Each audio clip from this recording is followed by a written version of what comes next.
Ladies and gentlemen, welcome to the Report from Tiger Mountain. We're going to talk about an interesting little side issue I've noticed tonight. I'm sure you've all probably seen the show Antiques Roadshow. I'm going to discuss the ideology of that show. Stick around and listen.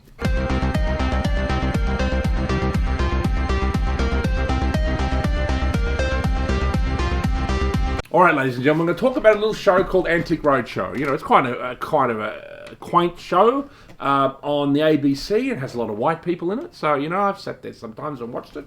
And sometimes, you know, interesting little items turn up and you think, oh, you know, maybe, you know, you've got something of value like that in your own house. And, you know, it's kind of a show. I think it's popular with the baby boomer generation. You know, I know my mother watches it. So, you know, she's a big fan of it. And, you know, all my aunts and uncles who are still alive and that, they all watch it. They love it. So I actually just have watched it. You know me. I am a bit of a philosophical thinker.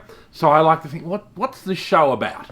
Well, you know, it appears to be about white people who have just little items, you know, like a painting or, you know, some box or, you know, something, you know, that their family has collected that's valuable. Because obviously the whole point is that you found something in your attic that's valuable that your grandparents used to have. It's almost the booty of empire. That's what they're looking at in that show. They're looking at the booty of the English Empire. And it's brought before some, you know, effete gay kind of appraiser. He's like, oh, ladies and gentlemen, here we go. This is a lovely box. This is from, you know, the Edwardian era or whatever. And, you know, it's worth at least £5,000. So, you know what I mean? Like, this is what it's all about, right? And then, so it's basically, it is, and I've watched it a few times just to make sure I'm correct about it. But yeah, it's about white people, and it's almost exclusively white people who are selling things, right? So it's, you know, it's basically like a globalist show where the booty of the English Empire is brought forth before the camera and then snatched up by globalists who know the value of things. So that's it, you know. I mean, it's just interesting because I think a lot of these TV shows actually do have ideologies behind it. There's another kind of show I'll talk about.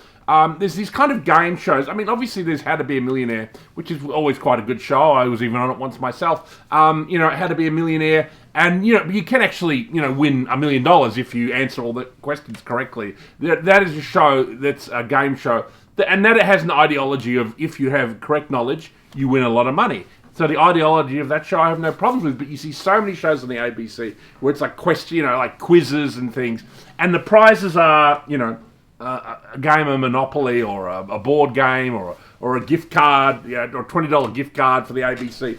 Now, again, I think there is an ideology behind that. The ideology behind that is that your knowledge is useless.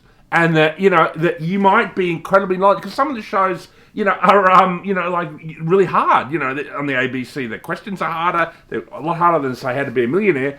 And the reward is fucking nothing.